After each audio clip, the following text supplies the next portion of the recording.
বিগত দিনে সকল রেকর্ড ভাঙছে তুফান, গড়ছে নতুন ইতিহাস। মুক্তি পাওয়ার পর থেকে দেশের হলগুলোতে ঝড় তুলেছে সাকিবের তুফান। তো কি অবস্থা, কেমন আছেন? আমি নিউন পাওয়ার কাছে আজকে মূলত দুইটি নিউজ নিয়ে আলোচনা করবো। ফার্স্ট নিউজটি থাকবে রেকর্ড ভেঙে ইতিহাস গড়ছে তুফান, এন্ড সেকেন্ড নিউজটি থাকবে বাংলাদেশে নাকি কোনো সুপারস্টার নাই, বললেন পরিচালক ইকবাল। এই বিষয়টি নিয়ে বাংলাদেশের সুপারস্টার আছে নাকি?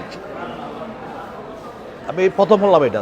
তুফান সিনেমা মুক্তি পাওয়ার পর থেকে দর্শক সারা তুঙ্গে। ঢাকা সহ সারা দেশ 120টির বেশি প্রেক্ষাগৃহে চলছে সিনেমাটি। মুক্তির 4 দিন পেরিয়ে 5 দিন ধরে হাউসফুল চলছে তুফান। ফলে এখন দর্শকদের আগ্রহ তুফানের আয় নিয়ে। যদিও তুফান কত আয় করেছে তা অফিসিয়ালি কোনো তথ্য দেয়নি তুফান কর্তৃপক্ষ, তবে প্রযোজক শাহরিয়ার শাকিল একটি প্রেক্ষাগৃহের হিসাব গতকাল জানিয়েছিলেন।